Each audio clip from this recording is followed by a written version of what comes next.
Great. Cool. I Well, know. we'll go ahead and get started just so we can be respectful of everyone's time. So my name is Michael Robinson, and I'm the administrator for the Montana State Fire Chiefs. And we are so pleased to welcome Colby Cagle back. Colby did Beyond Hoses and Helmets for us in September. He came out to Montana and he did a training for us and was really well received. So we invited him back to do a session with us tonight. So he is going to talk about the 10 toxic leadership traits that affect department culture. So together with Colby, we're going to explore the 10 of the most toxic leadership traits that really affect the climate and culture of department. So I'm going to let Colby introduce himself. I want to let you know that we are recording this and it will be available if you'd like to share it with your colleagues or go back and watch it. Also let you know that we'll be providing you with a certificate of attendance. Afterward, we'll put the link in the chat box so you can print out a certificate of attendance if you'd like. And also just wanted to remind you that we've been doing these for about a year and a half or maybe even 2 years, these leadership trainings. Not every month, but we've done quite a few, and they all are recorded and on the webpage, the Montana Fire Chiefs webpage. So we encourage you to use them as training tools, and they're really great leadership trainings. So welcome, Colby. Thank you so much for joining us tonight. We appreciate you being here. Thank you. I'm glad to be here and glad to be back in the presence of some Montana firefighters. I enjoyed my time back when we did Beyond Hoses and Helmets last fall. Been able to stay in touch with a couple of them, so it's excellent to see everybody. Tonight we're going to talk about the 10 toxic leadership traits that affect department. Should say culture, but it says climate. You can tell it's been a long day. We had 96 hours of below freezing, and we're not prepared for that. So we've been dealing with busted water lines and buses sliding off the road everywhere. So my name is Colby Cagle. I've been an instructor for BCOS, Volunteer Workforce Solutions, IAFC, Fire Service Instructors of Oklahoma. Currently, I'm the superintendent at Coyle Public Schools. Go Blue Jackets. I've done 21 years of volunteer firefighter experience, from fire chief from firefighter to fire chief to admin, back down to firefighter, and so I really enjoyed that. I am a certified life coach, mentor, and project manager as well. And this is just kind of a summary of who I am. I was with Bethel Acres Fire Department. Did a lot of tornado damage when we had that a couple years ago. This is my family, part of them anyway. Married to my wife, Shelly. We have 8 kids between the two of us. They range from 35 to 2. So Christmas gets expensive. One of my biggest things is, as you see the puppet show here, I got to be Fireman Flash for about 10 years. We did a humongous production. A lot of fun memories and fun times just doing community risk reduction with students and fire prevention week and that kind of stuff. This is one of my picture here of me on TV. I don't look real happy, but that's Chief John Hanson. You may remember him from the Murrah bombing and the May 3rd tornadoes. He was inspiration to a lot of us, but he's since passed. And there's Mr. Easton, but former curriculum manager and managing editor at IFSTA, Fire Protection Publications. So it's kind of where I got started in doing a lot of these presentations, and BCOS and IAFC kind of picked up, and been continuing with them for quite a while. So tonight we're going to talk about, we have a few definitions. I'm not going to give you a vocabulary lesson, but I'm going to kind of give you my point of view of where we're at on how I see these and how I define these. And then together we're going to kind of define these a little bit further. We'll talk about 10 toxic leadership traits that affect culture. Within our organizations, we have a culture, and we have to make sure that we're tending to that, because it's kind of like a garden. And if you don't tend to it, it's going to get really weedy, and then it's going to get ugly, and it's going to become a big chore to try to get it back to the fruits of your labor. On these toxic leadership traits, we're going to talk about what they want and how they work and how they work with others, and then how we can work with them maybe just a little bit. So I'll give you a little bit of insight on some of that. We'll also talk about overcoming some of this toxicity, because there's a good chance that if this spoke to you and this topic spoke to you, then you may have some toxicity that you're dealing with now. So we'll kind of work together to try to figure out how to overcome that, what the next steps are going to look like. Here's my expectations. I want you to interact and participate. There's going to be times I'd love for you to throw in the chat box, as you can see, if you can't locate it. Mine's right here. So I've got to welcome everyone already. So feel free to throw in your name and where you're from in the chat box. We'll share some facts and examples as we go through here. Everybody's got stories. Try to limit your stories just a little bit. Ask questions. I've been a teacher my entire life in some form or fashion, so I love questions.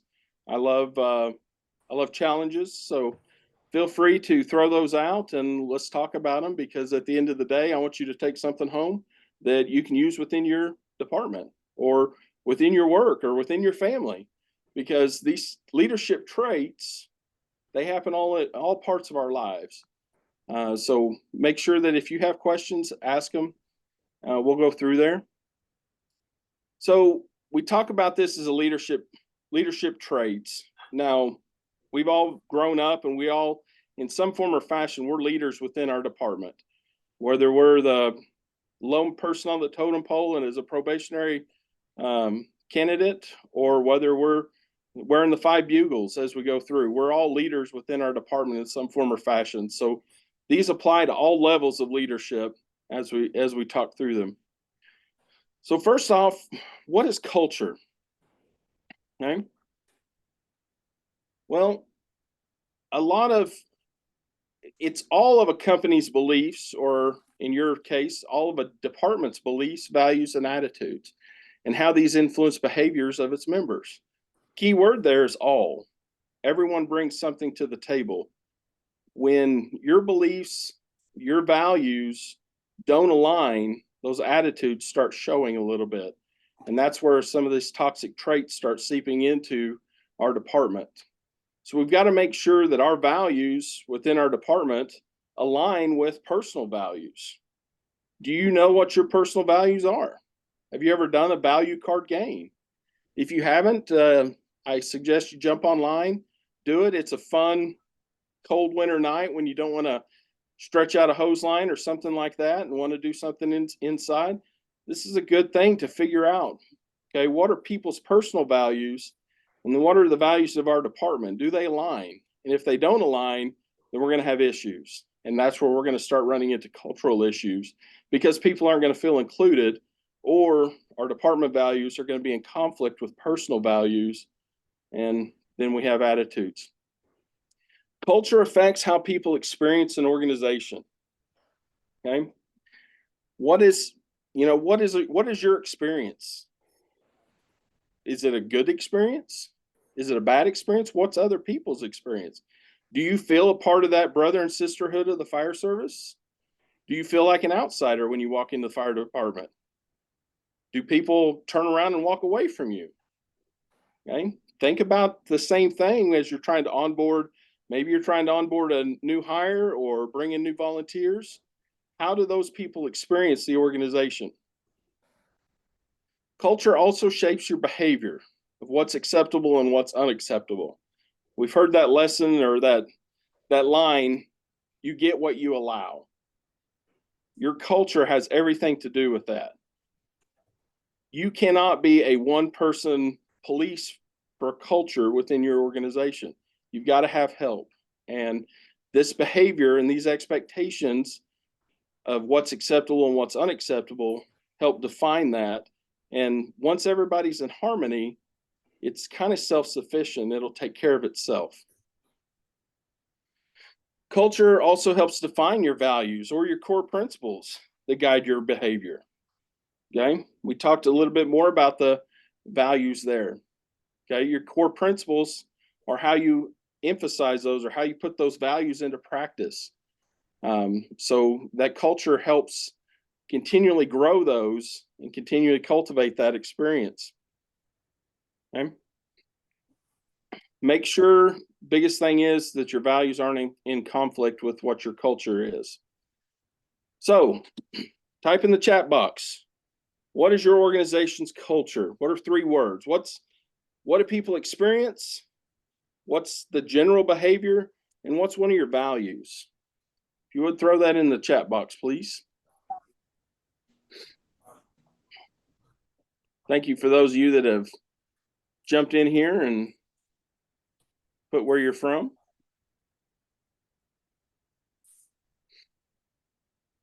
Integrity. Integrity is a big one. It comes up a lot, especially in the fire service. Doing the right thing when nobody's watching, right? Loyalty, duty. Duty is another big one. Engaged. Tim, I'm going to put you on the spot. How are you guys engaged? Is that an experience or a behavior?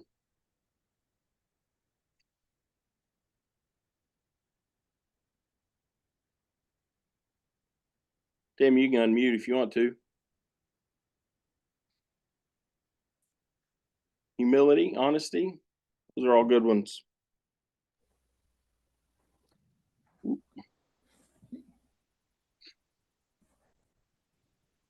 Community, that's another big one. So thank you guys for participating in that. So culture is something that it encompasses a lot of things. And as we go through and we talk about some of these toxic traits, we're gonna see how it seeps into just about all things that we do. So what is toxic? Toxic's something that it's poison, right? I mean, when we think of toxics in the fire service, we're thinking hazmat suits. We're thinking bad air. We're thinking smoke. We're thinking nasty stuff that's, if we're around it too much, it's going to eventually kill us. But why do we let toxic behavior into our organizations? Because at the end of the day, it's poisoning us. Okay? We want a future within our organization. We've got to cut that toxic out. We've got to make sure that it's going away. We've also got to be able to identify those toxic traits and figure out a way to deal with them swiftly without a huge disruptive. Because at the end of the day, if we have a toxic environment within our fire service, we're still going to have calls. We're still going to go on stuff. We're still going to do things. We've got to continue to move forward. But it's a lot more pleasant when everybody's in harmony versus when they're not. So we've got to make sure that we're doing what we need to do. Okay, toxic's just poison. It's very harmful or unpleasant. All right. We want to make sure that we're not poisoning the culture within our organization, and we're rooting out those that are. So here are the 10 toxic leadership traits that I've identified, and we'll talk about some honorable mentions later on. And you guys can kind of see through here the dictator, the monkey giver. We'll talk more about these as we go through. We'll talk about what these people are truly wanting, how they appear to be, and then maybe some little psychology behind why they are the way they are, and then how we can deal with them. Hey. Whoa, sorry, clicking on the wrong thing. So dictators. Everybody can picture a dictator. Some probably look at political leaders. Hitler comes to mind when we think of dictators. So what do they all have in common? Well, they want power, they want control, and they demand respect. And the dictators within a fire service, you probably at some point have worked with one or worked alongside of one. They're very hard to work with. Every one of these top 10 toxic traits, every one of us is going to perceive a little bit differently. I can share mine, but some of you guys it's impossible for you to work for a dictator. Dictators, They tell people what and how to do things. That's how they want. That's how they work. They want full control. They want full power over how things are done and how things are completed. They never fully empower others or give full responsibility, but they're kind of quick to point the finger or pass the blame. You heard the story about trying to move the donkey. You can move it with a carrot as a kind of a reward or something to reach out for to move it forward, or you can move it with a stick. And they're a little bit more of the stick versus the carrot. So, how do we work with these kind of people, the dictators? Well, first off, we've got to set boundaries.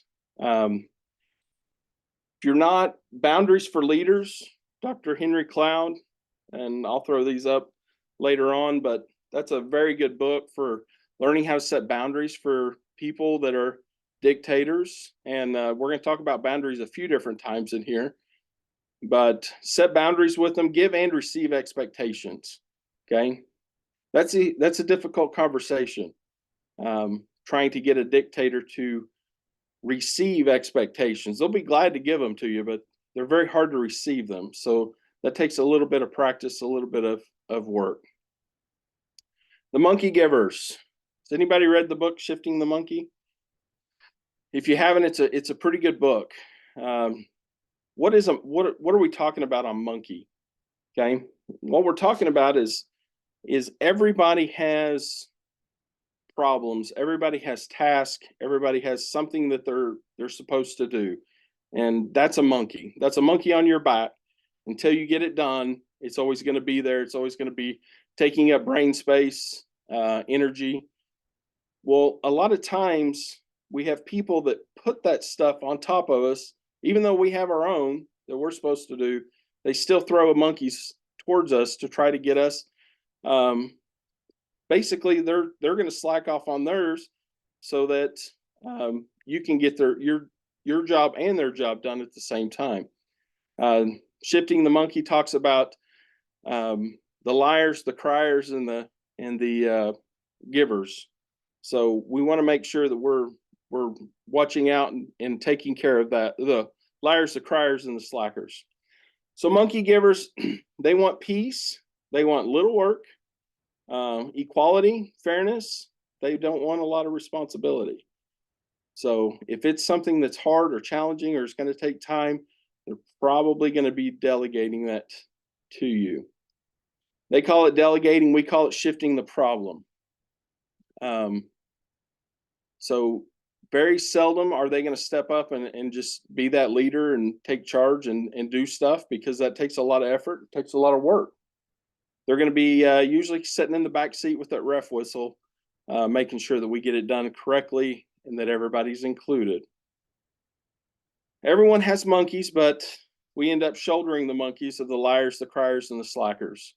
And so we've got to make sure that if we have monkey givers within our department, that we're working with them to try to help them overcome that. We've got to be direct with them. You've got to build a relationship with them and help them with other personalities, because a lot of times someone that's going to do this, they work really well with some personality traits and not so well with others. And so sometimes they need somebody to help bridge that gap a little bit with them. Quick story. I'd been fire chief. I was back to being admin and just being a firefighter. I get a call one night, ask if I was home. The city councilman and the assistant fire chief show up on my door. Now, I'm just a firefighter at this time, but they said, well, we had an incident at the fire station.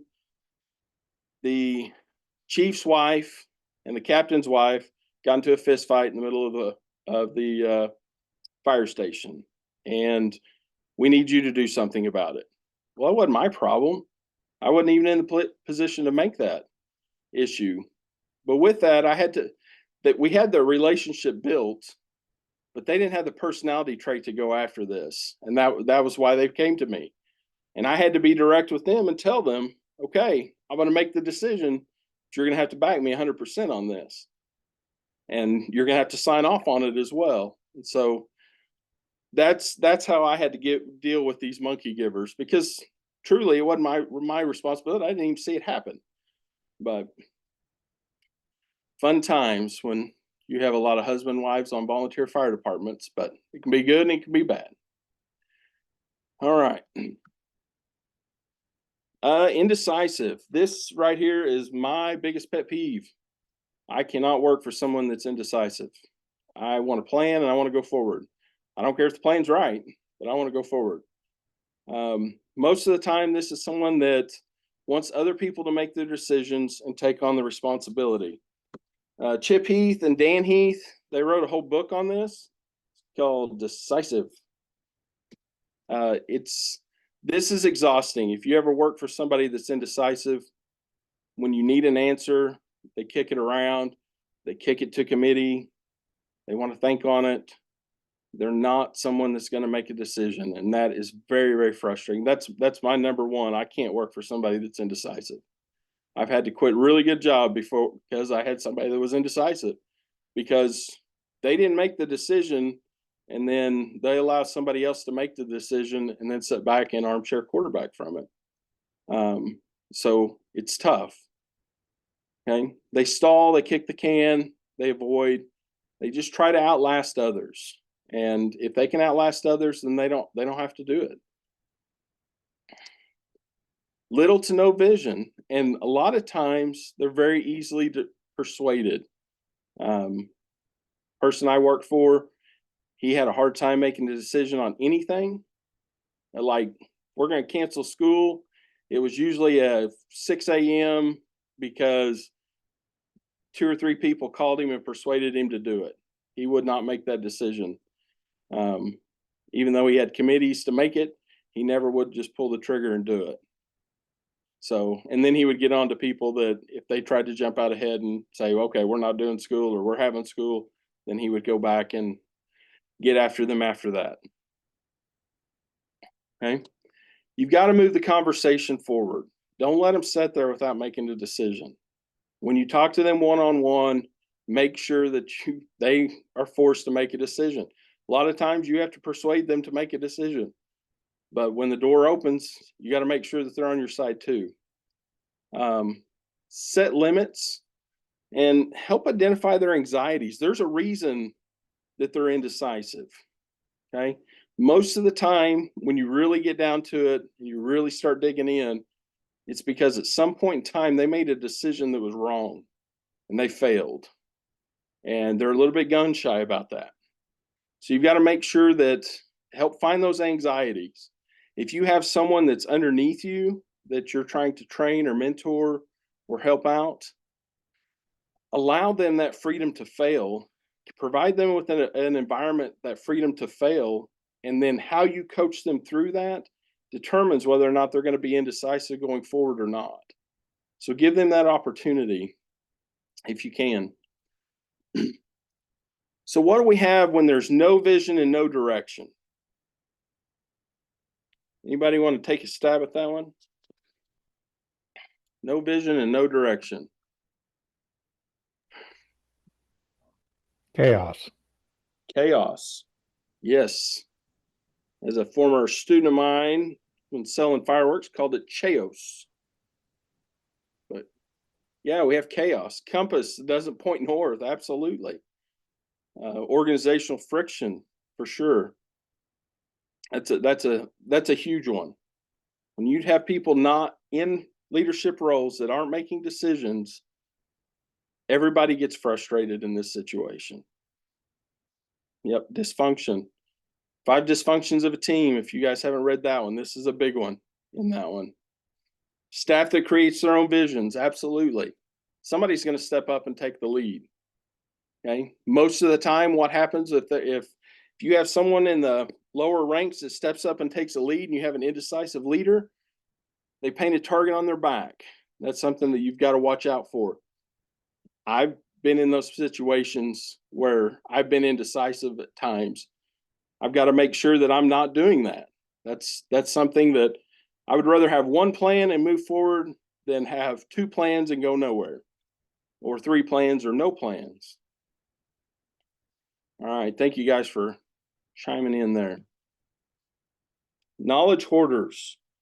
You've ever worked with one of these, you know it right off the bat because they're the ones that have keys to everything. They know a little bit about everybody else's job, but they don't share anything. And they don't want to share anything. Because knowledge to them is power, and it's also an advantage. We've got to watch who these people are and make sure that they're not hoarding all the knowledge. Within your department, you probably have people that are getting to that point that they're ready to walk out that door. How are you getting that knowledge from them? Okay. Well, experience is one thing, because a lot of times when it comes to experience, these are storytellers. They always have a story to tell. Sometimes you have to give them a stage to do it. Give them that opportunity to share that knowledge, to share that experience. That's how you can get these guys to talk and share. If you sit down directly and you're needing to know something right away, a lot of times they'll just take on the task themselves, so they don't have to share that knowledge. Okay. There is a little bit of an attitude of superiority with these individuals. Some people, that's very hard to work with. My wife is one of those that she does not like that. And I know this because she worked with me. We worked together. I was kind of a knowledge hoarder. Something back 15 years ago. So I've got to make, I had to grow out of this a little bit and share that knowledge. And part of it was it's an armor. To have all the knowledge, you feel like you're indisposable. And you've got to make sure that they don't have that attitude of superiority there with them. They want to be the go-to for all the answers and problems. They want to be problem solvers. I love solving problems. You guys can call me with your problems tomorrow, and I'll love to talk through them with you, because that's what I like to do. I like challenges. Okay? Sometimes they're hard to work with, and sometimes they're hard to trust. So you've got to, if you're a knowledge hoarder, in my past life, I try to share more now.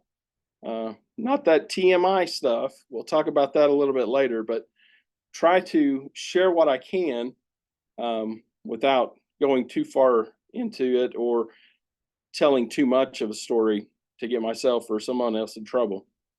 Knowledge hoarders don't see themselves as equal. They a lot of times see themselves as right above, even though maybe they're both at the same level, same rank, same experience. If they have more knowledge than someone else, they don't see them as an equal, or they don't see themselves as an equal. Okay. How do you work with them? We've got to centralize your knowledge. Well, that's kind of, sometimes that's hard to do. When I worked for FPP and IFSTA, it was easy. We had a humongous database that all of our knowledge went into that. When we dealt with an issue, we wrote it up, we put it all in a central database so that if any point in time this issue came up 20 years from now, they can go back and say, this is how we dealt with this. Did it work? Maybe it worked, maybe it didn't. Here's the lessons we learned from it. Those are some big things. You've got to build that knowledge sharing culture. Okay, like I said, give these people a stage and let them talk. Let them go on. So how do we centralize knowledge within your department or your fire service? How do you guys share that?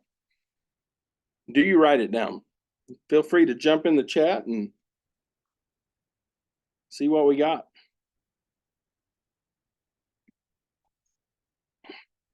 Just so you know, eating your own was previous question. Anybody have any ideas of how they centralize knowledge? Do you do it through standard operating procedures or guidelines? Do you have bylaws? Do you have a organization? Okay, trainings, regular open communication. Had a former fire chief, before we closed every meeting, he looked square in somebody else's eye and he asked every person at that table when we were standing around, Do you have anything else? Do you have anything else? Gave everyone a voice. We've got to make sure that we're reaching everybody's voice as we go through here. Shift briefings, daily stand-ups, tailboard talks, another one. Daily virtual briefing. Matt, how does that work? Should have like a daily Zoom call or? Yeah, we have our 8 stations. We just do a daily Zoom life-size type meeting where all the stations join as a company, and then we brief, and then it's feedback both ways. You know, what happened the day before, and just a lot of communication and keep in touch with what's happening on a daily basis, both at administration and operations level. Do you have a standard agenda for that, or is it just kind of open or? Submit? No, it's led by our battalion chief, and then he calls out, each different section, and then at the end it's open any questions towards admin or to that the daily commander. That's excellent. I like it. Thank you, Matt. So knowledge hoarders, make sure that, like I said, give these people a stage. A lot of times if you see old knowledge hoarders and they start telling you stories, they're usually the hero in all their stories. So something else, kind of pick up on those a little bit. Salty Stevens. Porcupine. I may have that covered up. Okay. These people can be a little bit prickly sometimes. So you've got to kind of watch how they treat others is another way. I had a fire chief. We're out on a fire call. He's sitting in the buggy and walk over to ask him a question. He rolled the window up on me. So he was a back east kind of guy, and he never really grew out of it. I still think he was in the mafia at some point in time in his life, but he was kind of a grumpy guy. Always chewed on a match. All right. So the Salty Stevens, they don't want to be challenged. Okay. They want to be in that background a little bit. You come at them, they're going to be prickly, and they're going to gruff up and bristle up and bark back. Okay. They're a little bit abrasive. They're not real approachable. They're very independent. A lot of times they're very, very hard workers, but they do it by themselves. The teamwork approach, if you're within their team, it's usually because you've got a long relationship with them, that they finally got to the point that they tolerate you being around, is usually how that is. Any of these, but their friends are their true friends, and they will do anything for them. So, but it's very hard to get within their inner circle. Okay. And a lot of times they wear armor against their insecurities, inadequacies, or fear of failure again. Okay. I don't know if any of you guys have ever read the book Dare to Lead by Brene Brown. She talks about the armor that we all wear.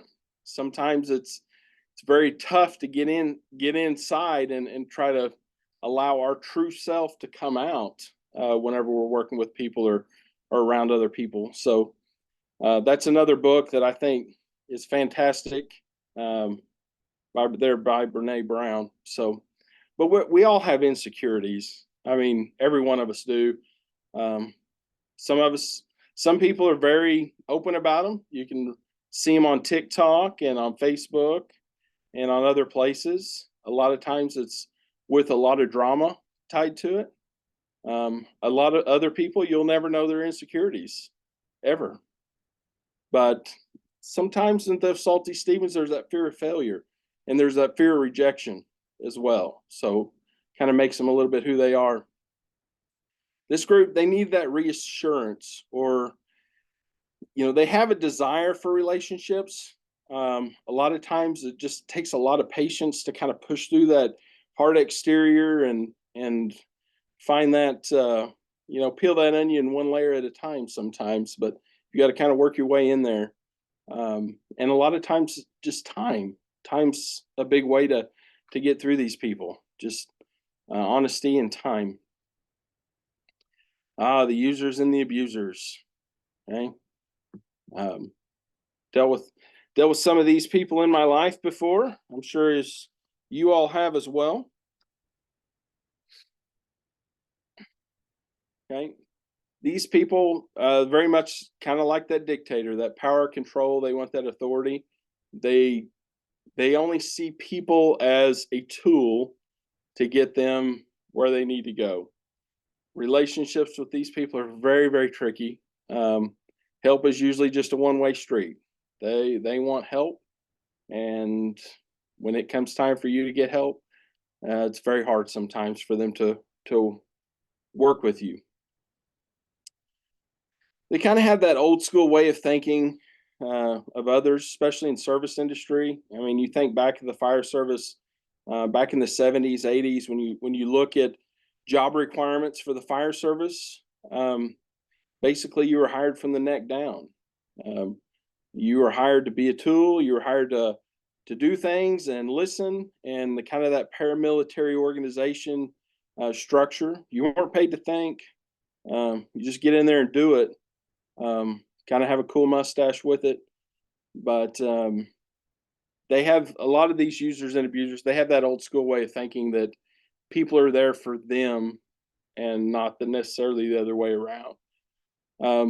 You're hardly ever going to hear a thank you from them, and that's something that we've got to make sure, especially with trying to get new people onboarded within the volunteer or in our career side. We've got to say thank you or good job, or just take the time out to see how they're doing and check on them and make sure that they don't feel like, well, they're just using me. They're using me to roll this hose and pack the truck and do this stuff. We want to make sure that they understand the reasons why we're doing it, and make sure that they get that thank you, because different generation gaps.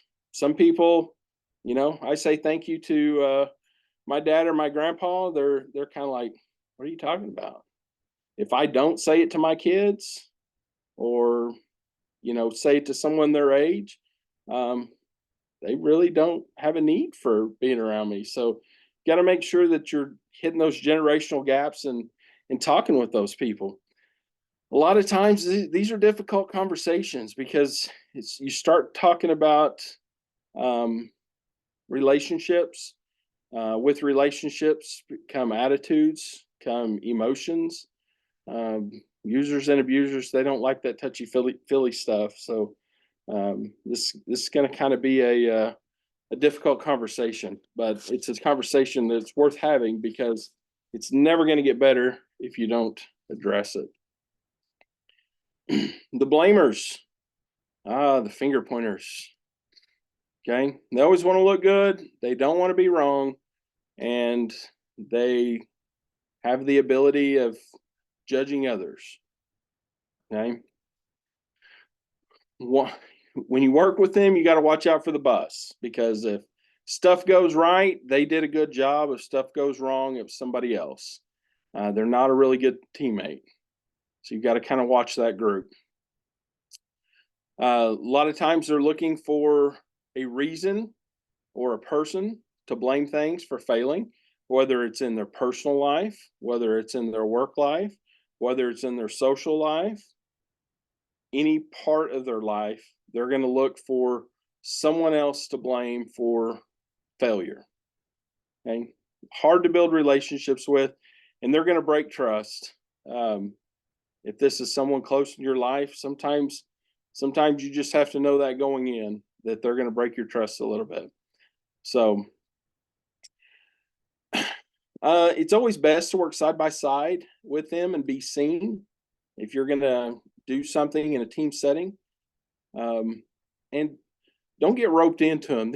This group can be somewhat manipulative, and they can bring up really good points. And if you don't watch it, you'll kind of get roped into being a blamer, and they're very quick at rallying people. You guys have seen that probably in your current situations. There's a lot of people out there that will jump on any bandwagon they can if they can argue against the wrong or try to be right. So they can rally people very quickly.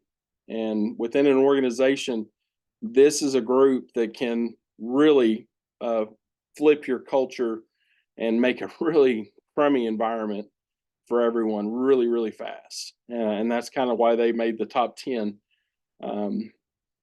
here. So what may be another trait that you'll see in a blamer? You can jump in the chat, and what are you going to see in blamers? What did I do with the chat? There it is. Narcissistic. Yes, very good. First to point out failures of others. Yes, never wrong. Yes.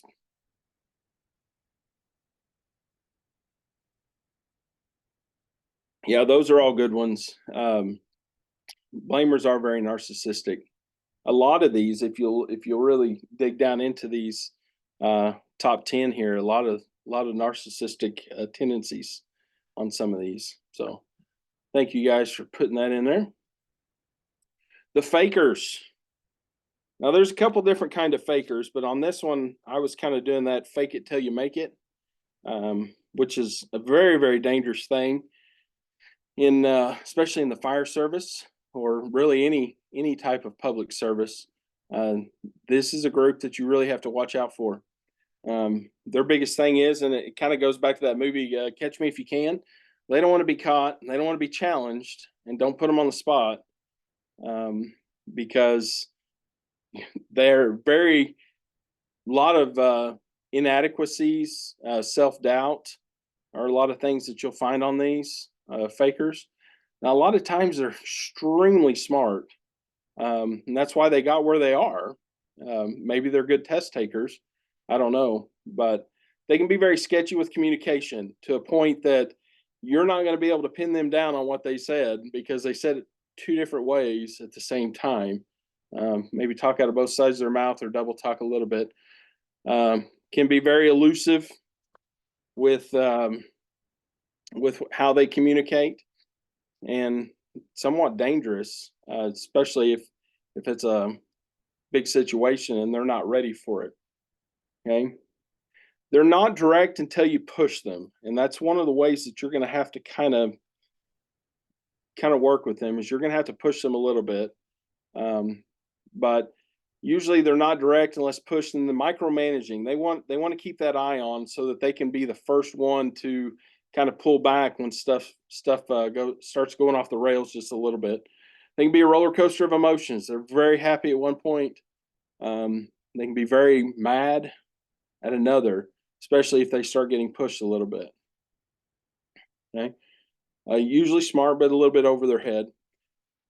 Have to build a relationship with them. A lot of tough conversations. There's a confrontation. It's going to happen at some point with them. And if you don't have that relationship, then that confrontation is going to turn into that roller coaster of emotions. So you've got to build that relationship and try to keep them by you. A lot of times, these are people that, because they're smart, because they're where they're at, with just a little bit of subordinate mentorship, so people underneath them helping grow them into a leader position, they can be turned around rather quickly. So something to kind of keep an eye out. The one-uppers is another one that I have a hard time dealing with, working with. They want you to know that they're great, and they always want to be included. These are the people that, if you go out and you say you caught a 5-pound fish this weekend, then they caught a 6. If you had to, you guys dump 30,000 gallons of water on a tire fire, then they dump 35. They always want to be included in your conversations. They're always going to kind of one up you just a little bit. Anything they can talk about, a lot of time. They usually drive people really nuts. But a lot of times they're very experienced, because they have done a lot of stuff. So there's an experience to play off of there as well. They always have that personal story, or know someone that knows someone that they can bring up and try to one up you in any conversation. you got to recognize their intelligence, okay, and try to avoid times to put them on stage or for them to one up. Usually on this, a lot of times the one upping comes in groups, 2 or 3 people, because they want to be that, they want that center stage. If it's a one-on-one time, a lot of times you can be like, yeah, no, you didn't. Or, prove it. Everybody's got a cell phone, right? Show me that 5.5-pound bass you caught. And try to be inclusive with them. Keep them engaged, because as they start, if you exclude them from it, then that tendency for them to want to try to get into there and be included is going to cause this to stair step and escalate a little bit quicker on the one upping. If you're inclusive all the time with them, you get that relationship and they get to be around people, then that a lot of times will simmer out or go away for the most part. And one of my favorites, Captain Complainers. We all have a few of those in our life. So they like to rain on everyone's parade. They want to be heard. They're going to complain about everything. It's very distracting. It ruins your mood. Okay. I have worked with people like this, and man, they can eat up your time, because every day they got something to complain about. Personal life, social life. They usually have a story about when they came into work and somebody cut them off and they spilled coffee in their lap, and it's just every day it's something. And a lot of times when you're talking with them, they start bringing in personal stuff that their family needs to deal with. It's not really for public consumption, but these are the people that you kind of have to watch out for, because a lot of times they'll overshare stuff, and then they see you as a threat because you know some stuff about them or their personal life, even though you didn't ask, they just told. So a lot of times you have to really set boundaries with this group. Okay. Listen to them, and as they're talking, try to figure out what that underlying need is. And if you can address that underlying need or keep referring back to that, it kind of keeps them from running off the rails with their information, kind of keeps them back on track a little bit. And then reframe what they're saying for solutions. And sometimes you just have to ask them, are you venting, or are you want what I think you should do here? Are you looking for answers, or what are you wanting out of this conversation? Because if you don't, then they're going to continue rambling and nothing's going to get done. So that's one of the things you have to kind of watch out for on them. So with this group, okay, what you can expect with this group is most of the time they are very social. They're very outgoing. They're that type A personality. They're extroverted. They got to be around people to get energy, and they've got to have some reason to talk to them. So, and if it's not work related, then they've got to come up with something to talk about. And most of the time it's very true, because they are so outgoing. They're out and they experience a lot. So you got to watch with this group a little bit of what they're going to bring to you, and a lot of times dump on you, which is also an exhausting trait of the Captain Complainers. So we've talked about the 10 toxic leadership traits. Tell me some that maybe we didn't cover here in this top 10 that you guys were thinking about, or some that maybe made your cut that didn't make mine.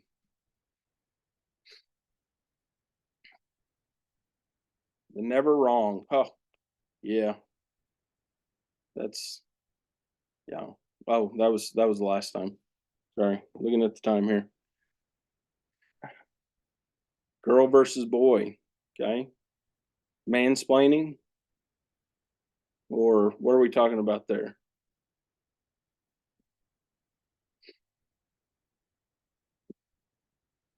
How about the drama kings and queens? be inclusive here. I know I've worked with some drama kings in my life, drama queens. Anybody ever worked for a can't do anything right person?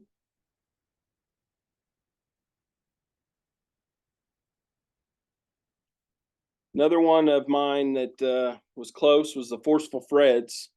They want to force everything. They want to force every conversation that you have to be their conversation. They want to force work done the way they want to do work.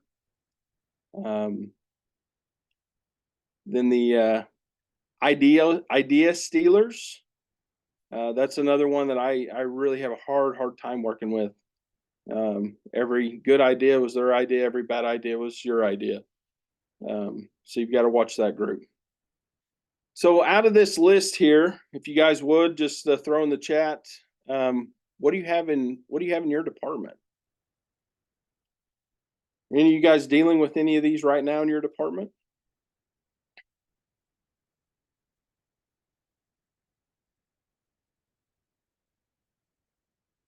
Several.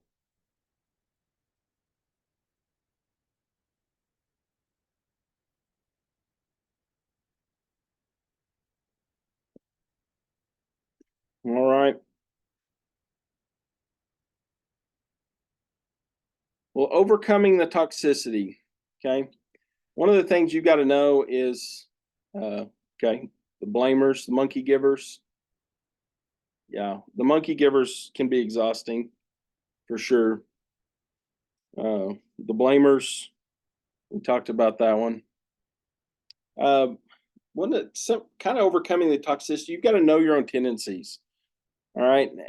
And I don't know if you guys have done any of my sessions with NBFC or BCOS. I talk about the Hartman personality test a lot. And just about everywhere where I've been a boss, everybody that's worked with me has taken this test. And it has really given us an idea of how to work together and to kind of know our own personality traits. It's free. It's online. He wrote a book. It's called The People Code. Backwards for you, but it's called The People Code. Great book. You don't have to read the whole thing. You take the personality test, and then it tells you what pages you need to read. So I'm a blue. I'm a blue red. I can work in either one of those. So I can desire that power, or I can desire that compassion. And a lot of times, most people that are within the fire service are blue red or red blue, either direction. But it kind of tells you how to deal with some of those that aren't red blues. And a lot of times when you get two type A personalities together, you start knocking heads and it gets ugly. So another one, especially if you're a leader, the 5 voices. Okay. Everyone's got a voice, and we've got to make sure that we're honoring that voice, because behind that voice is an individual spirit. And if we don't watch that individual spirit, then we start squashing people and they don't want to be around us. Working genius is another one that I've taken. That's just a great one for group stuff. If you're trying to put together teams, working genius is a good one, because it takes those people with that 30,000 foot view, and it takes those people with that tenacity to do it. Because a lot of times these 30,000 foot view thinkers don't have that tenacity to finish it. That's why you go to my house and I've got 50,000 half-done projects, because I have these great ideas, but I run out of steam sometimes at the end of that. My wife on the other end is that tenacity. So you got to change. I've developed a personal user manual. I've taken a lot of these personality traits. I've taken some of these toxic traits and put in there of how I overcome them. And basically it's a user manual of how to work with me. Maybe a little bit narcissistic, but people that work with me, they know at that point, then, okay, well, if I want to get something done, or if I need his full attention, here's where I do that, or this is how we approach things, or when I go talk, this is how we're going to handle these conversations. So that's something that's been good. If you want a copy of it, I'll be glad to send it to you. And just know that as a leader, our ability is to adapt. And we got to have the knowledge to improvise and the drive to overcome. And that'll determine our success as we go forward in the fire service. The biggest thing with leadership is remember it's not about you, but it's all about you. Because in leadership, you're there to be a servant leader and to help others and to move forward. And it's an organization that you're working for, but it is all about you because you kind of set that pace. You develop that climate, that culture, that environment. So as an upper leader, it is all about you as you go forward. So are there any questions? Kim, do you have anything? I saw you put the survey. Whoop. Put the survey in. Yeah, Michael helped us with that. I didn't know how you would feel about sharing your email with the attendees. Absolutely. This is my personal one. If you want my other one, it's C Cagle, and just look up Coyle Public Schools in Oklahoma. But yeah, absolutely. If you guys have questions, or if you want any of these things, or you want to talk about any of these books I've put up here tonight, email me. I'm usually pretty responsive. I know I've got a bank meeting tomorrow, but I'll get to them probably tomorrow evening. If you've got something, or if there's anything I can do, I do a lot of SOPs, and I've got a deal I'm going to do over exit interviews later on here in April. So if there's anything like that, I've been a volunteer firefighter for 21 years. I've done a lot of mentoring of other fire chiefs. So if there's something I can help with, don't hesitate. I mean, that's what we're here for. So not boomers sooner, go Pokes. Whew. Blood pressure just went up, or the heater's bombed full blast. I don't know which. Thank you so much, Colby. That was Absolutely. a really great presentation. And again, we'll Thank open you, it up Colby. one more time if people have questions. Yeah. If you guys have any questions for me? No, thank you, Colby. Yeah. Thank you, Tim.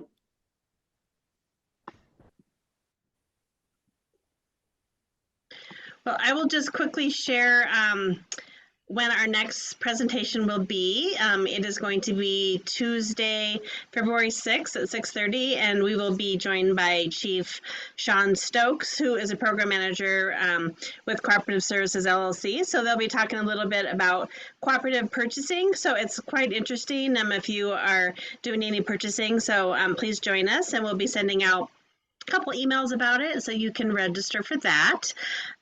So I just want to again thank Colby for your time, and thank everyone for joining. Please take a few minutes to fill out the evaluations. We really do appreciate your feedback, and we love suggestions for future leadership talks. So if you have a topic, maybe you just have a topic but you don't have a speaker in mind, send us those.